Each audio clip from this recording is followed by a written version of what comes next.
Dude, I needed this for this episode. This was a really bad episode, not gonna lie.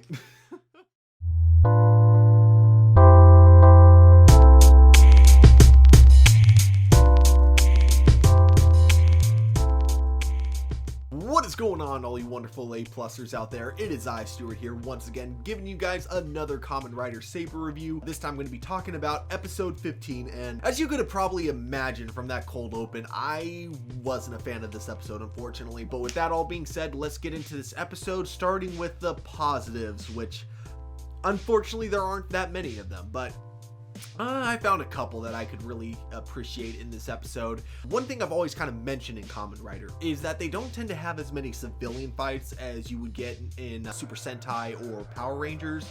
But there's an exception with this episode. We actually got some pretty cool civilian fights. Pretty well shot, mostly from behind because it was clear that the actors themselves weren't doing too many of their own stunts. Villains were, though. We had our villain actors who were also in civilian mode. It was brief, but it was really cool. It was all shot from behind because, like I was mentioning, it was clear that it wasn't actually the actors doing the stunts. It was, probably some stunt doubles, but the actors for the villains were definitely the same. So I guess like a lot of these villain actors do have some really good stunt experience. We just haven't really had a chance to see it until now.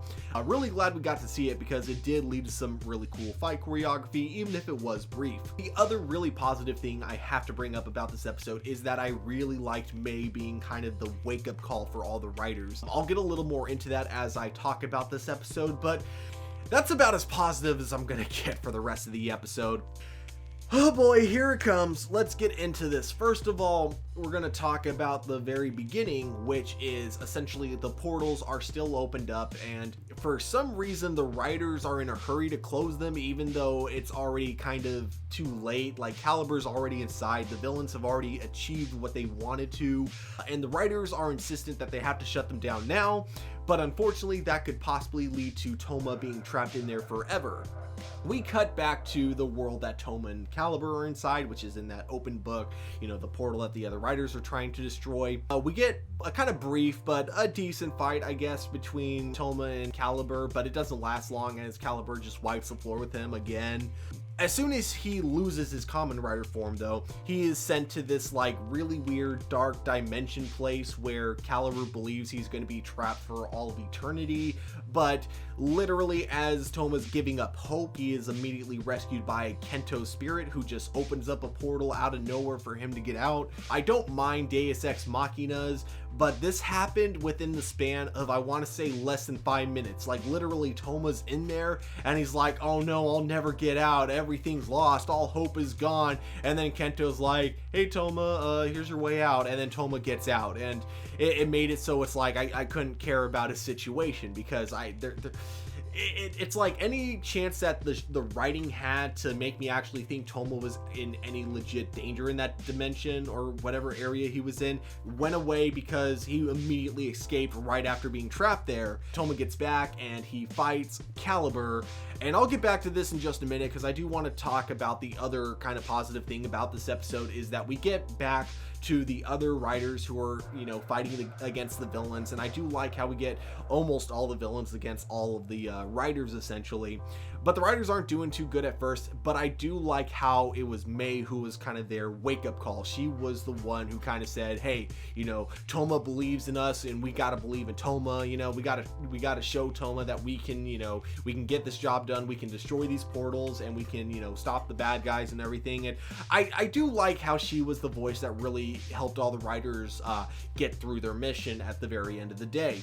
So I really enjoyed that aspect about the episode for sure. And in fact, it does lead me to my thoughts on how I really think at this point they should just give Kento's Wonder Ride book to May and have her just take over as the new Kamen Rider for Kento, essentially. I do really think she would make a great Kamen Rider, so I don't know why they haven't given her that opportunity yet. I really think at this point she's shown that she can be a Kamen Rider just like everyone else. But then we get all-out brawl once again, and it's a good fight scene. They destroy all the portals, believing that Touma will make it out on his own, and we get back to Touma and Calibur, where we finally get Calibur's backstory. And guys, there were a lot of things about this episode that I wasn't a fan of leading up to this. But this is where I was kind of like, this episode went from just being mediocre to downright the worst Kamen Rider episode that I've seen. And I don't even mean the worst Kamen Rider Saber episode. I mean, this was legit the worst Kamen Rider episode that I've seen. Now, keep in mind though, I haven't seen that many Kamen Rider TV shows. Like, again, my Kamen Rider experience is X-Aid, 01, Dragon Knight, Ryuki, and I've started Kuga. I'm about, I want to say, halfway through Kuga at this point. This episode was probably the worst as soon as we got the backstory for Kamen Rider Calibur. And I think what it all comes down to is how they wrote this show. So one of the things that I mentioned at the very beginning of the show is how the beginning started out a little bit rough, mostly because of all the lore and exposition that they kept dumping on every single episode. And I didn't mind this because I figured they really had to. I was assuming that as soon as they would like slowly peel one layer of the mystery off after another, things would start to make more and more sense. And that's how it ended up being. Like, I want to say as soon as they got to like episodes 8 or 9 is when the show got a lot more simplified. They stopped cramming in so much lore, and you could just enjoy the mysteries that we were getting. We could just enjoy the plots that we were getting in every individual episode. The biggest mystery that we had throughout this whole thing was that of Calibur. You know, we thought for the longest time that it was Kento's dad and that his dad just betrayed all the writers. But then we get the really awesome twist that it turns out it wasn't Kento's dad, it was Daishi, the very original Kamen Rider Saber, who's now become the new Kamen Rider Calibur. You know, a great twist and everything. And so it added so much mystery to this, and we're wondering why two different people from the Wonder Ride gang, you know, suddenly betrayed everyone. And we get the explanation, and it's one of the most disappointing things. And I think the reasoning for that is, it felt like after watching this episode that the writers of the show were writing as they went along. And they didn't have a full-on plan as to what they wanted to do when they started writing this series. And that feels no more evident than it does in this episode. Now, I'll admit there are benefits to both sides. There are benefits to planning ahead and essentially getting a really solid story. You look at the original Star Wars trilogy, and while not everything was necessarily planned ahead as much as George Lucas will claim it was, for the most part, you could tell he did have a good idea of where he wanted the story to go, from Star Wars A New Hope all the way to Return of the Jedi. Even elements of the prequels were decently foreshadowed within the original trilogy. You can tell he had ideas all thought of in his head, and yes, they could have changed later on, but for the most part, he had an idea of where he was going. Babylon 5 is another example of how to do this right. Okay, I'll be honest and say that I've actually never seen an episode of Babylon 5, but the biggest thing I hear about it is how you get elements in just the first episode that completely foreshadow a lot of things that end up happening within the last season. Again, I haven't seen the show, so I can't judge for myself, but again, this is a great way to write, and you don't necessarily have to know specifically where you're going, but you have to have an idea. It works in Breaking Bad, it works in a lot of really good TV shows. The only exception to this rule that I can really think of is maybe Game of Thrones, where they thought too much ahead and they didn't think that, you know, some of the changes that went along the way while they reached their destination, they didn't really think about how much that would impact, you know, the destination itself. For example, I feel like Daenerys within Game of Thrones, they knew that she wanted to go crazy at the end, and while they definitely foreshadowed it, they definitely didn't build it up. There was definitely nothing about her character to imply that she was going to go crazy at the end. And that's how I feel with Calibur at the very end of this episode. Everything it kept building up to, and then we get it, and you realize there's no way they could have thought of this when they started writing the show. So here's the explanation. Sorry, now that I've milked this build up for so long, here it is. Essentially, Daishi, back when he was Kamen Rider Saber, was trying to investigate why Kamen Rider Calibur betrayed all the other writers. It turned out that apparently he was influenced by someone within the Wonder Ride gang. So Calibur's plan, rather than maybe working with people within the Wonder Ride gang that he knew he could trust, or doing his own investigation on the matter, he decides to team up with the villains, as the villains are looking for the eternal truth, this power source that, as far as we know, can still theoretically destroy the entire world. They say they can use it to not only destroy the world, but rewrite it as well. And he says that he's gone through all this, killing many innocent people in the process, by the way, so he can use the eternal truth to find out who among the Wonder Ride gang convinced Calibur to betray the other riders. I'm sorry, but this is the worst fucking explanation that they could have possibly come up with. I mean, mind control would have been better at this point. You know, I know a lot of people feel like mind control is a very lazy plot device, and it can be. It definitely can be. In fact, I'm even sure that if that's what they went with, I would have been like, it's a little lazy, but whatever, it works for Kamen Rider. A lot better than the explanation that we got. This, guys, is what killed me when watching this episode. It's what...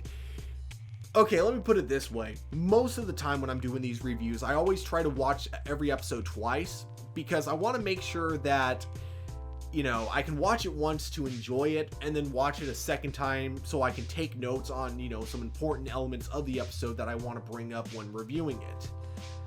I almost didn't do that with this episode. In fact, I actually didn't even fully finish it a second time through. I essentially rewatched the episode so I could take notes, and when it got to the same point that really pissed me off the first time watching it, I just stopped watching the episode the second time. I don't know what else to say about it. Touma and Calibur stop fighting, and Calibur seemingly wants to join the good guys, but then he's killed by that one villain whose name I always forget. Touma escapes just as the portals close, and then we get that one woman from the South Pole who's with the Wonder Ride gang in the South Pole, who's been, you know, watching the whole thing just, you know, without saying anything. Gee, I wonder if she might have been the one who convinced Calibur to betray everyone. I don't know, it's just a thought I had. I don't know whatever gave me that idea. I really didn't like this episode. Now, does it make me hate the series as a whole? Not quite. However, an issue with a really bad explanation is that it can make you enjoy the build-up a lot less. Guys, at the end of the day, those are just my A+ opinions. We here at A+ Opinions always want to know what you guys think, so definitely let me know in the comments below if I am just over-exaggerating. Maybe this episode wasn't as bad as I'm saying. Maybe you guys enjoyed the episode, and that's great. I definitely want to know if you guys enjoyed it, but if you guys did enjoy it, you got to tell me why, because I currently, as I'm thinking about this episode, I can't think of a single, with the exception of the two things that I brought up in the beginning, I really can't think of a single good thing about this episode, guys. So if you guys enjoyed this episode, definitely let me know why, and maybe it'll open up my mind, and I'll be like, oh, that's a really good point. That's something I never thought about before. That maybe this episode is better than I originally gave it credit for, but currently I don't see it happening. But yeah, definitely hit that like button, subscribe to our channel, and if you guys like the content that we continue to provide for you, definitely hit that notification bell and you will be notified when we drop new videos on the channel. But guys, above all, just remember to keep it A+.